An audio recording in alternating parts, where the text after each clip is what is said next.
어제 이제 제가 박찬대 더불어민주당 원내대표를 만나 뵙고 최상병 특검법의 기한 내 합의 처리를 조건으로 법사위원장을 국민의힘에 다시 배정하는 것이 어떻겠냐라는 제안을 했습니다.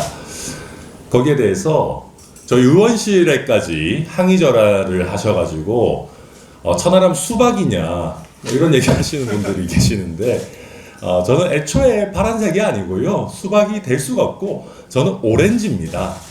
그렇기 때문에 수박이라고 비판하시는 분들은 조금 번지수를 잘못 찾지 않았나 싶습니다. 제가 한 번 더 그분들께서 또 적극적으로 관심 가져주시고 비판해 주셨기 때문에 좀 설명을 드리겠습니다. 저는 앞서서 사실 기존 관례에 따르자면은 법사위나 또 운영위를 국민의힘이 가져가는 게 관례상은 맞습니다. 그러나 지금 윤석열 대통령이 원체 일방 독주하시고 최상병 특검법부터 시작해서 거부권 행사를 도저히 해서는 안 되는 법안들을 거부권 행사를 하다 보니까 기존의 관례만을 따르기는 어려운 상황이 됐습니다. 근데 그렇다 하더라도 사실 야당이 표결 처리로 법사위와 운영위를 모두 가져가는 것이 과연 국민들이 보시기에 온당한가, 너무 급격한 변화는 아닌가 하는 우려가 사실은 있었습니다. 근데 그런 상황에서 특히 최상병 특검법은 그 어떤 법률보다도 조속하게 통과되어야 되고 또 국회 통과도 통과지만은 대통령이 거부권을 행사할 수 없도록 하는 게, 그렇게 해서 실제로 특검이 빨리 착수하는 게 무엇보다도 중요하다라고 제가 판단을 했습니다. 그래서 여야 합의로 국회에서 최상병 특검법이 통과된다면 아무리 정신없는, 정신 빠진 대통령이시라고 해도 그걸 거부권 행사하기는 어려울 것이다. 그리고 그렇게 정말 하신다면은 어마어마한 정치적인 책임, 그리고 정말 파멸적인 결과를 받아보실 수밖에 없기 때문에 저는 그것이 굉장히 의미 있는 정치적인 여야의 행보가 될 것이다라고 판단을 했고, 그런 판단 하에 최상병 특검의 합의 처리를 조건으로 법사위원장을 국민의힘에서 가져가는 게 어떠냐라는 말씀을 드렸던 겁니다. 사실 그렇습니다. 거기에 대해서 박찬대 원내대표께서 그렇게 되면 국회 법사위원장이 국민의힘 가져가게 되면 국회를 가로막는 큰 장벽이 될 수 있다는 얘기 하셨습니다. 그런데 우리 솔직해집시다. 더불어민주당이 모든 법안을 숫자로 힘으로 밀어붙이는 거에 대해서 최소한의 장벽은 어쩌면 필요할지도 모릅니다. 국회가 우리가 다수결, 대의민주주의 얘기하지만 그것이 의석수의 다과에 따라서 모든 의사결정을 다수당이 마음대로 하자라는 뜻은 아닐 겁니다.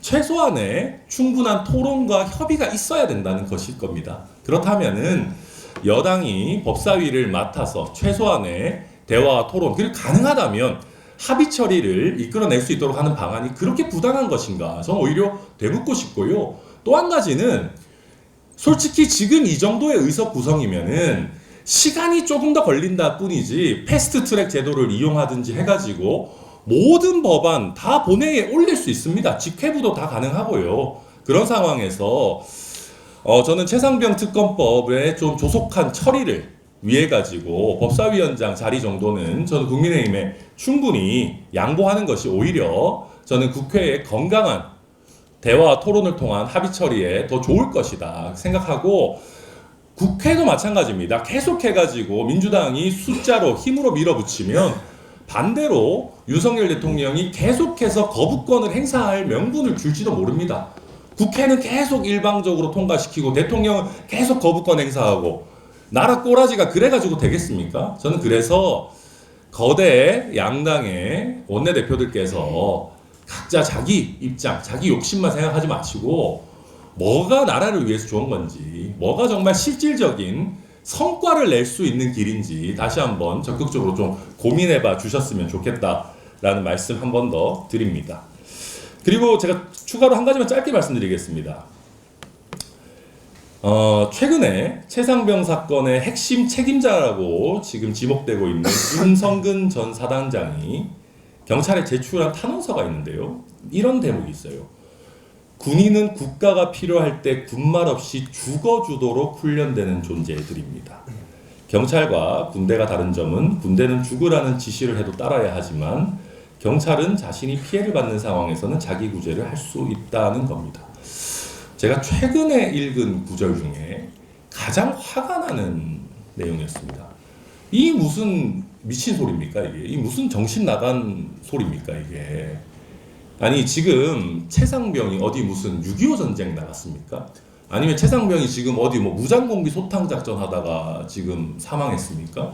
아니 지금 자기들이 뭐 보여주기식으로 무슨 뭐 빨간색 해병대 체육복 상의를 입고 물속에 들어가 바둑판 식으로 수색하라 이렇게 해가지고 전시 행정 보여주기 행정 하다가 지금 안타깝게 희생된 병사의 사망을 두고 지금 무슨 군말 없이 죽어주도록 훈련된 존재? 무슨 이런 쓰레기 같은 소리를 하는 겁니까? 저는 그래서 이제는 이렇게 정말 개인의 진급 욕심 아니면 성과 보여주기 욕심에 눈이 멀어가지고 병사들을 도구 취급하는 장교나 상급자는 정말 좀 사라져야 된다. 그리고 무엇보다 이런 식으로 정말 적반하장식으로 이야기하는 임성근 전 사단장에 대해서 엄정하고 공정한 수사를 해가지고 책임이 있다면 면밀하게 물어야 될 것이고 그것이 지금의 수사로 굉장히 어렵다라는 것은 모든 국민들께서 아실 겁니다. 그래서 제가 앞서 법사위원장과 관련해서도 말씀드렸지만